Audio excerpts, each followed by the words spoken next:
My boss showed up at my door a little after midnight, and the look on her face told me my quiet life was over. My name is Liam. I am 26, and I live alone in a small rental house on the outskirts of Denver, Colorado. It is a simple two-bedroom place with a cramped kitchen, dark wooden floors that creak when I walk, and a front porch where I hung warm yellow lights just to make the evenings feel less empty. I moved here right after college, working downtown at a mid-sized media company as a creative specialist. I come up with ad ideas, edit videos, and sit through meetings that feel like they never end. Most nights I come home, cook something easy, and let the routine carry me. 4 years ago, when I was 22, my parents died in a car accident. One day they were here, and the next day they were gone. No warning, no goodbye. I do not have siblings. I do not have family nearby, so I learned how to keep moving with my head down. Work during the day, silence at night, trails on weekends. Simple meals.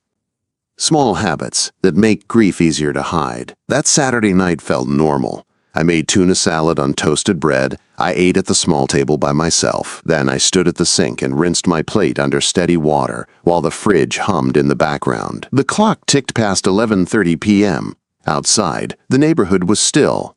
A car passed on the main road every now and then, but mostly it was quiet. Then the knocking started. It was not a friendly knock. It was sharp and urgent. 3 quick knocks, a pause, then 3 more. My heart kicked up for no reason I could explain. Nobody comes to my house that late. I wiped my hands on a dish towel and walked to the front door. I turned on the porch light and leaned in to look through the peephole, but the angle was wrong. I only saw a shadow. I unlocked the door anyway. The cool night air rushed in, and I smelled rain from earlier in the day. When I opened the door fully, my breath caught in my throat. Charlotte stood on my porch under the soft yellow lights. Charlotte was my boss, the head of the creative department, the kind of woman who could quiet a whole room with a simple look. She was 38, sharp and steady at work, always in control. She wore a deep blue dress that fit her like it was made for her, with a thin cardigan resting on her shoulders like she had come from somewhere formal. Her dark hair, usually pinned back in the office, was loose around her face. Her eyes looked tired and red, like she had been holding in tears for hours. One hand held her keys so tight her knuckles looked pale. For the past 2 years she had lived in my mind in ways I never said out loud. I admired her, but it was more than that. I wanted her. I wanted her in that quiet, dangerous way you want someone you are not allowed to want. She was older. She was my boss. She was out of my league. So I trained myself to be calm around her. I smiled in meetings, did my work, and kept my feelings locked up where nobody could see. Now she was here, breathing hard on my porch like she had run out of air and came to borrow mine. Charlotte, I finally managed to say, and even her name sounded strange in my house. What are you doing here? She did not answer my question. She stepped forward, brushed past me, and walked into my kitchen like her body already knew the way. The door clicked shut behind her, and she sank into one of the wooden chairs at my small table. Her shoulders dropped like she had been holding herself upright with pure will until that second. She set her keys down with a hard clatter, then stared at the floor. I stood in the doorway, frozen. My mind raced so fast I could not grab a single thought. Was this real? Was something wrong? Was she in trouble? I tried to picture her like this in the office, and I could not. Charlotte did not crack. Charlotte did not show weakness. Charlotte did not come to the house of a 26-year-old employee in the middle of the night. She lifted her head slowly and looked straight at me. The intensity in her eyes made my stomach twist. "I'm done pretending, Liam," she said. Her voice was low and rough, like it had been scraped raw. "You're the one I want."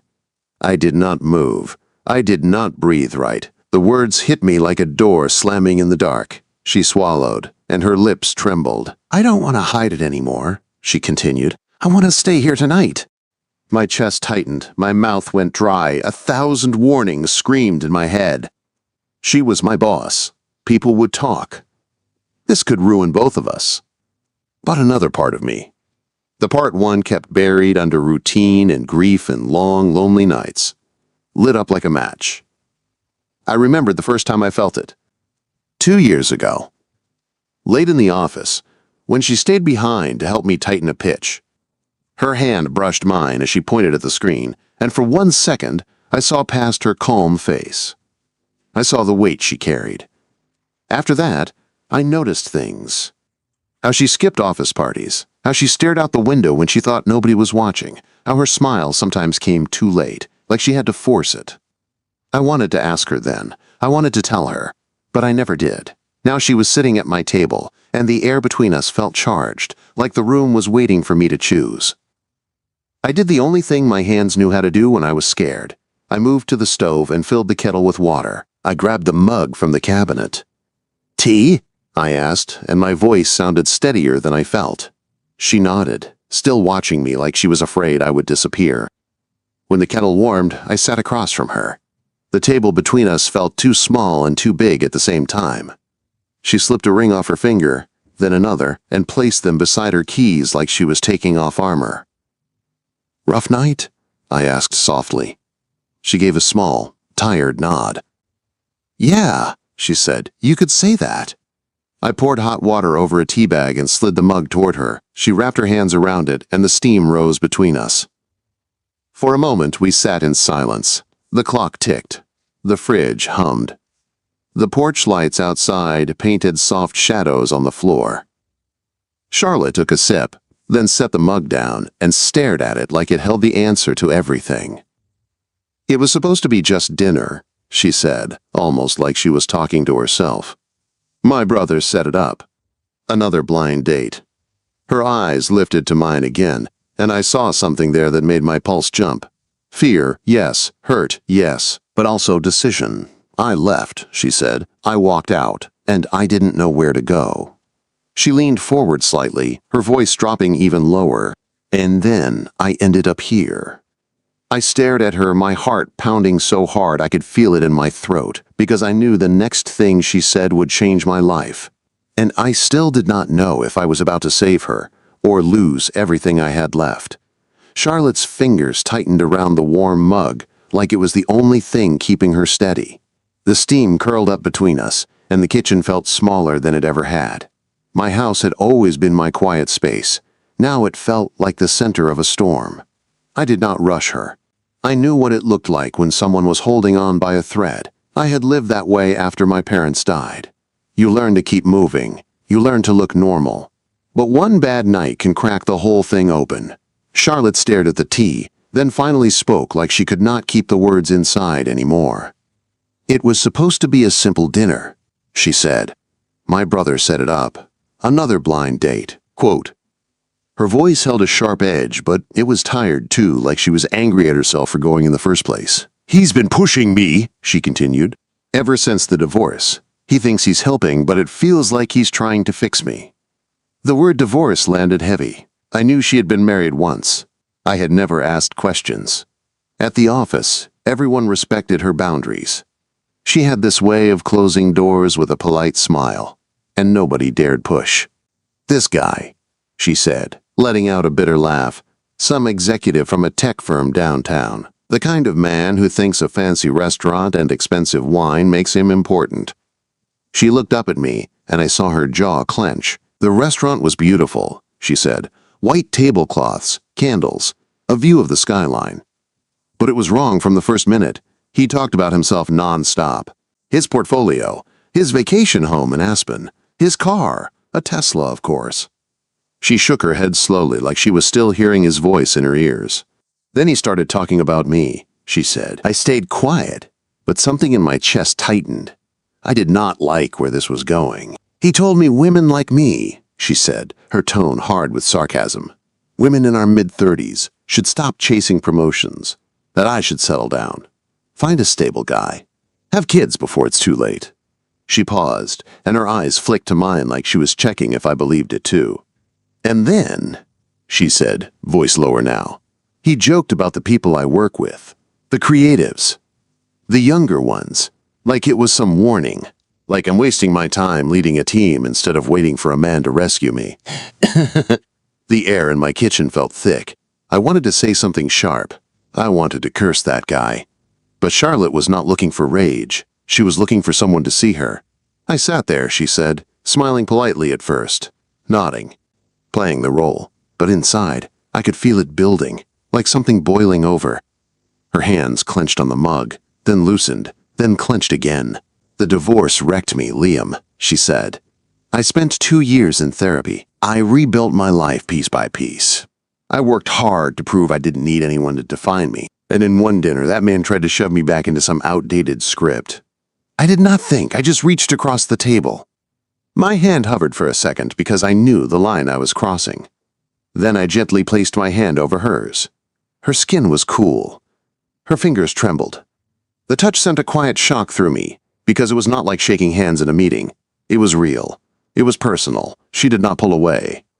Instead, she turned her palms slightly, and our fingers slipped together, careful at first, like she was testing if it was safe. "I couldn't take it anymore," she said. Halfway through dinner, I told him I wasn't feeling well. I stood up and walked out. I pictured it, Charlotte, in that fancy place, standing up while some man stared in surprise, and for a second I felt proud of her. Then I felt angry all over again for what pushed her to that moment. "I went outside," she said. "I hailed a cab. I didn't even know where I wanted to go. The driver asked me for an address, and I just said, 'Drive, east, anywhere.'" She swallowed. "We circled the city," she said, "past downtown, past the office building, past that park where I see you sometimes at lunch." My heart jumped at that. She noticed me more than I thought. "And then," she said, her voice barely above a whisper, "without thinking, I gave him your address." I stared at her. The question was sharp in my mind. Why me? Why my small, quiet house? Why my door at midnight? "How did you even remember it?" I asked softly. She let out a shaky breath. "I don't know," she said. "Maybe from that team event when we filled out emergency contacts. Maybe because I've paid attention to you more than I should have. I just know when the cab turned onto your street, my hands were shaking." Her eyes filled with tears, but she blinked them back, stubborn even in her pain. "I've been pretending for so long," she said. "Strong at work, composed in meetings, acting like nothing touches me, brushing off every advance like it's easy. But tonight, it cracked." Quote.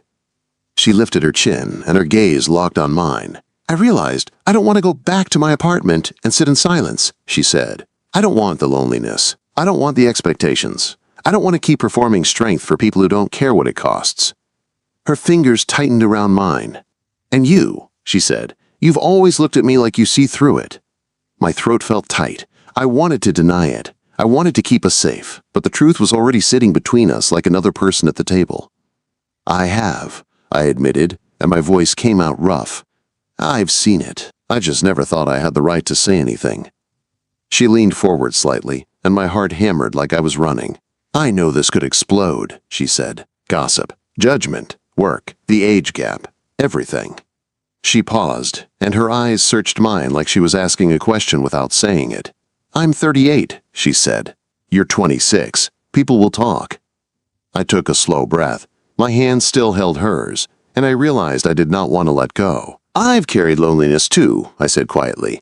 "Since my parents died, it's not the same as what you've been through, but I know what it feels like to come home and feel nothing waiting for you." Her expression softened, and for the first time that night her face looked less guarded. "I didn't come here to ruin you," she said, voice shaking. "I came here because you feel like the one place I can breathe." The words hit me deep, because I knew what it meant to need a place to breathe. The clock ticked louder now. Past midnight. The tea cooled. Our hands stayed linked. Charlotte stood up slowly, like she was deciding something. She walked around the table, stopping right in front of me. I rose too, because something in me knew sitting was no longer possible. We were close enough that I could smell her perfume, soft and clean, mixed with the faint night air still clinging to her cardigan. Her eyes lifted to mine. "Tell me to go," she said, almost pleading. "If you want me to leave, say it now." My heart slammed against my ribs, because I knew if I didn't tell her to go, then the next thing that happened would change everything we were. I should have told her to go. That would have been the smart thing. The safe thing. The thing that kept my life quiet and predictable. But when Charlotte stood in front of me, eyes shining, waiting for me to decide, I realized I had been living safe for years, and it had not saved me from loneliness.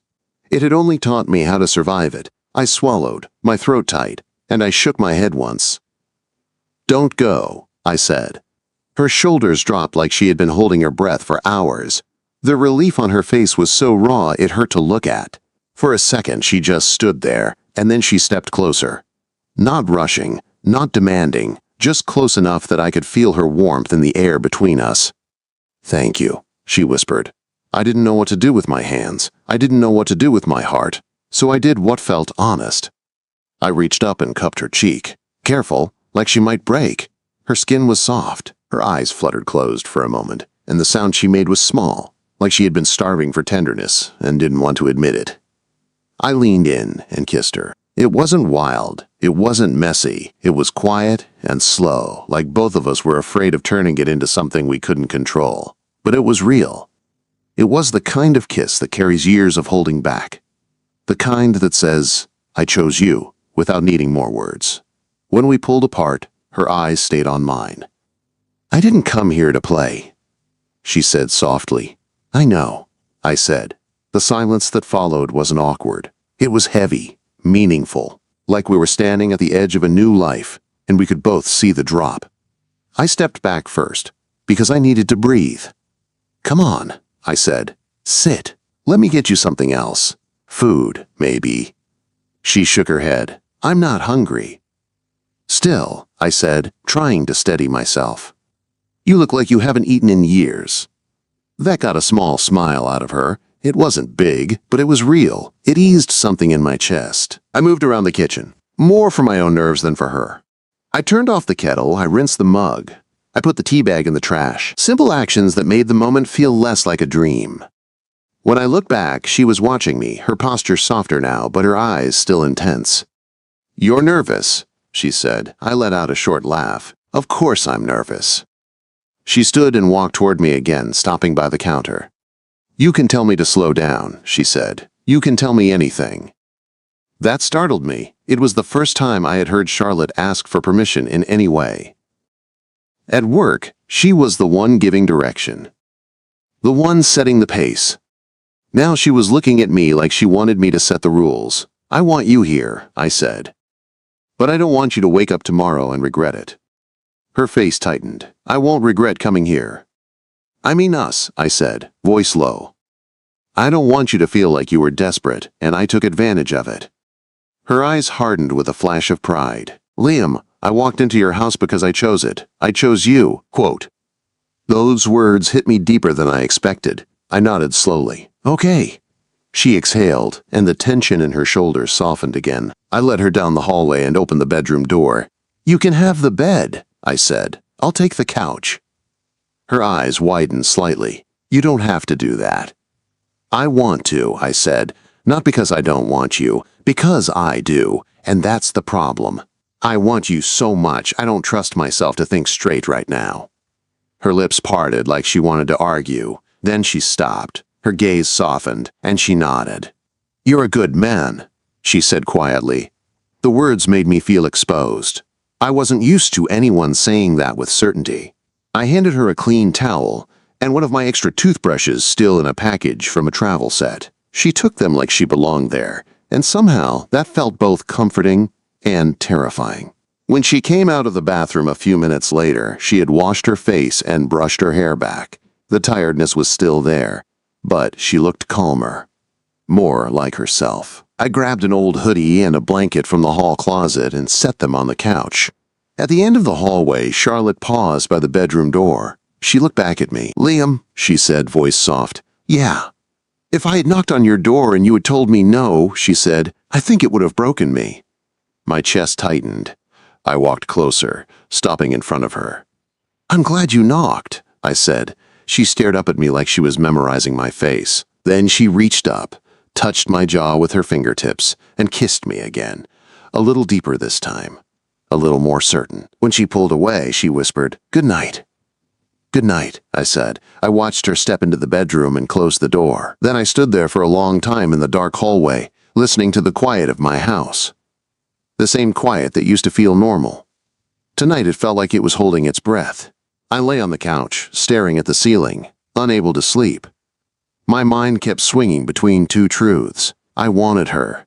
And this could destroy everything. Around 2 in the morning, I heard the bedroom door open. Soft footsteps padded down the hall. Charlotte appeared in the dim light, wrapped in the blanket I had left on the bed. "I tried," she whispered. "I can't sleep." I sat up immediately. "Do you want water? More tea?" She shook her head and walked closer. "I don't want to be alone in there," she said. The way she said it cracked something in me.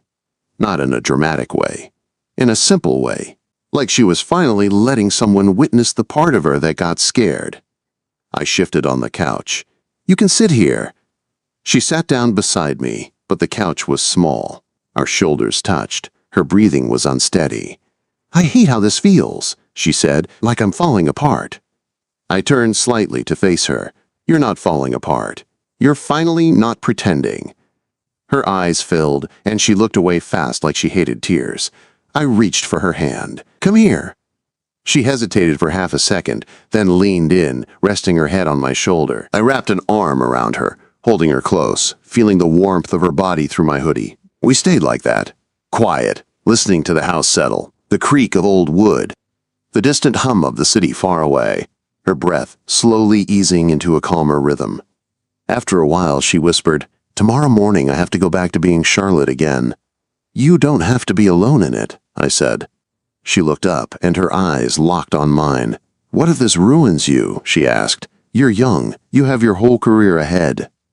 I swallowed. "My career matters. But you matter too."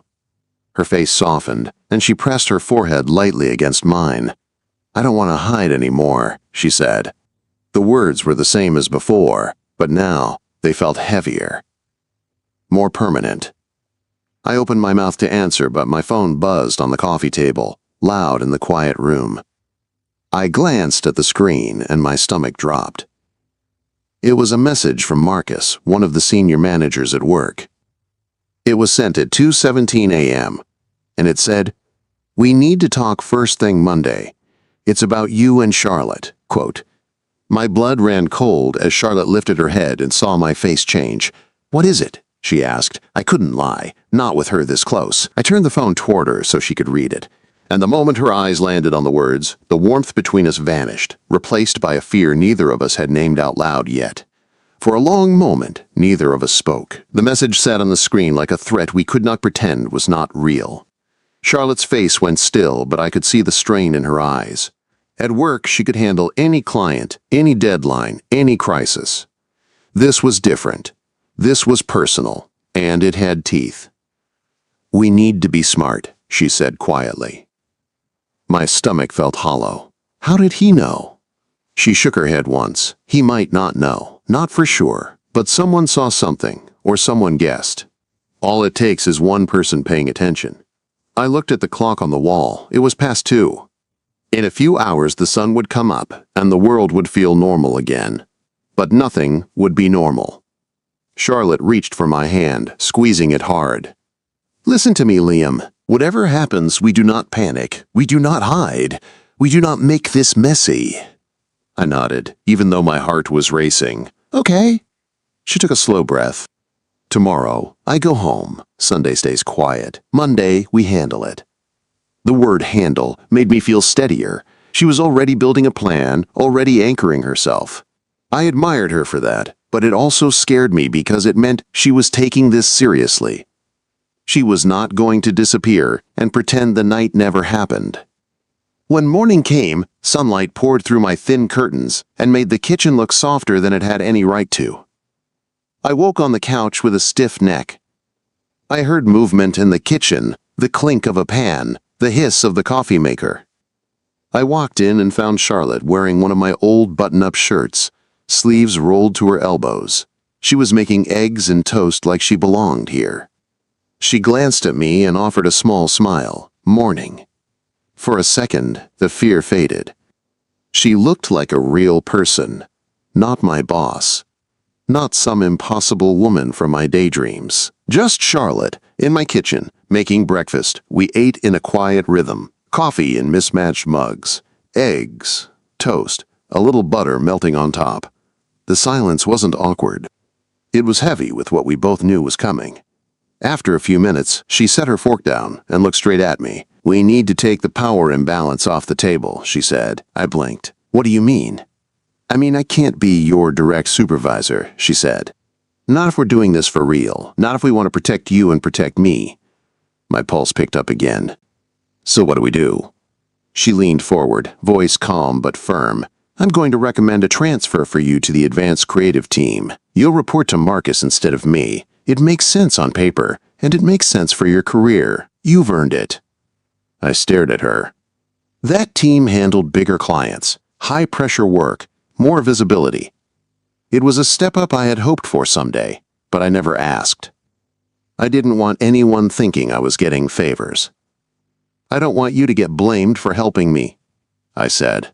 Her eyes softened. "Liam, your work speaks for itself. This will not be a gift. It will be a decision backed by your results. If anyone questions it, I will stand on the truth."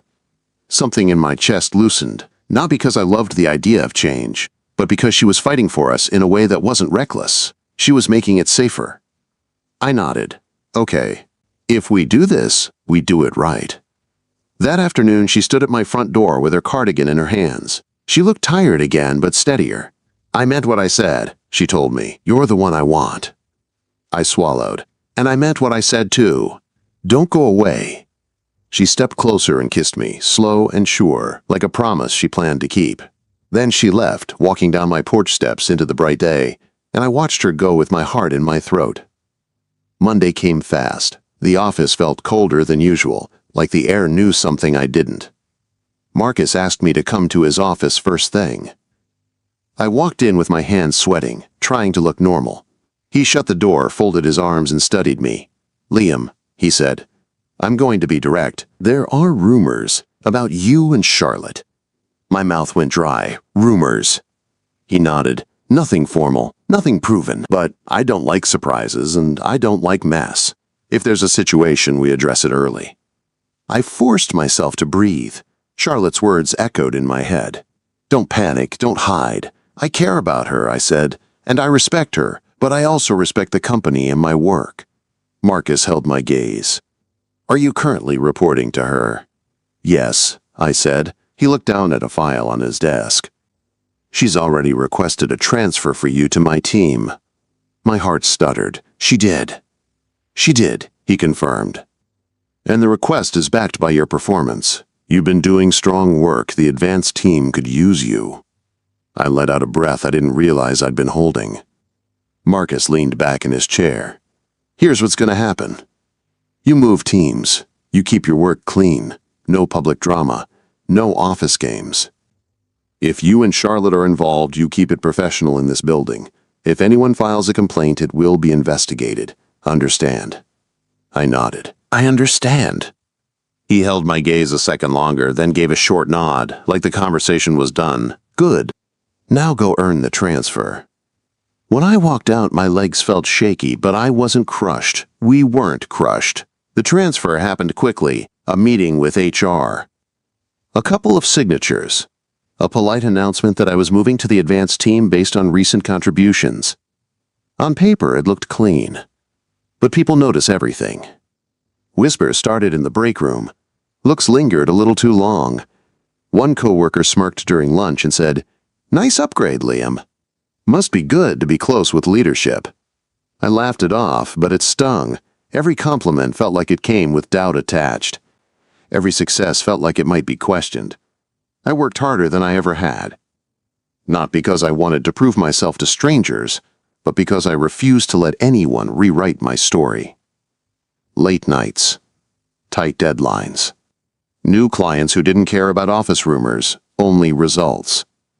Charlotte carried her own weight too. People tested her with quiet questions, polite doubts hidden behind professional language. She didn't break. She didn't lash out. She stayed steady, but I saw the toll it took when she came to my house at night, shoulders tight, eyes tired.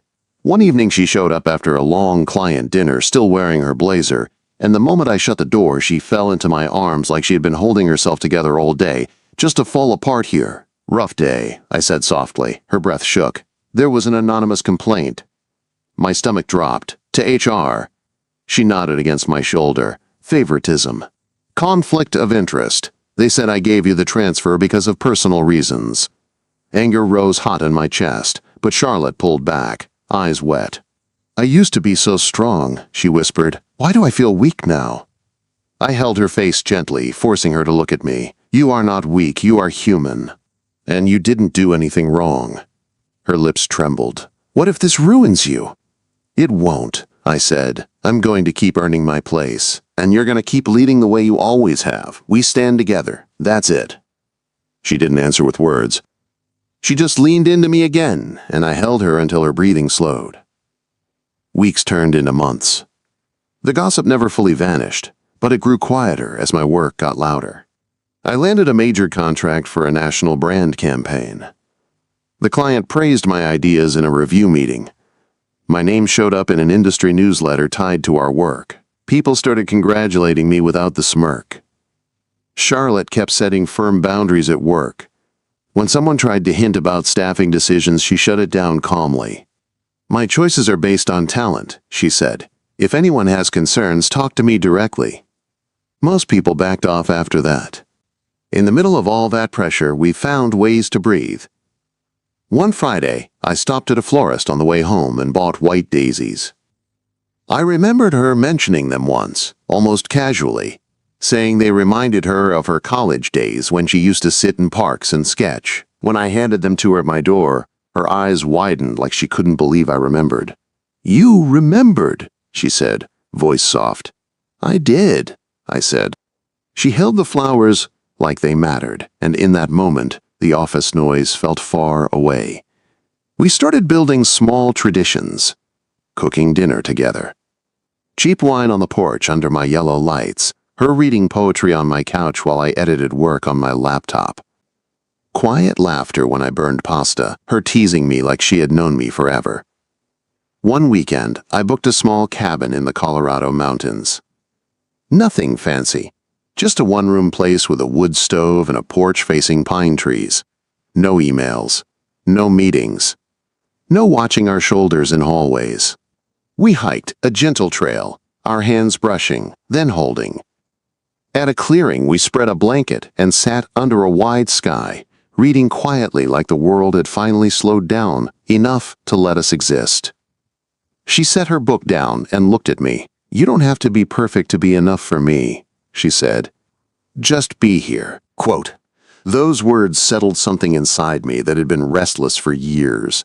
The grief, the loneliness, the feeling that love was something other people got. With her, it felt possible. A year passed from that midnight knock. My little rental house became less lonely without me even noticing when it happened. Charlotte started leaving pieces of herself behind. A mug in my cabinet. A stack of poetry books on my nightstand. A sweater draped over the chair. She didn't move in with a big announcement. She just became part of my life in the quiet ways that mattered most. At work, my place was solid. I wasn't anyone's pet. I was a lead on real projects. My team respected me. The whispers died out because there was nothing left to feed them. One crisp fall evening, I came home and found Charlotte in my kitchen, humming softly to a jazz record on my old turntable. The smell of roasting vegetables filled the room. The porch lights outside glowed warm against the dark. I set my bag down and wrapped my arms around her from behind, pressing a kiss to her shoulder. Smells like heaven, I murmured. She turned with a smile that made my chest feel full. Rough day, she said, handing me a glass of wine.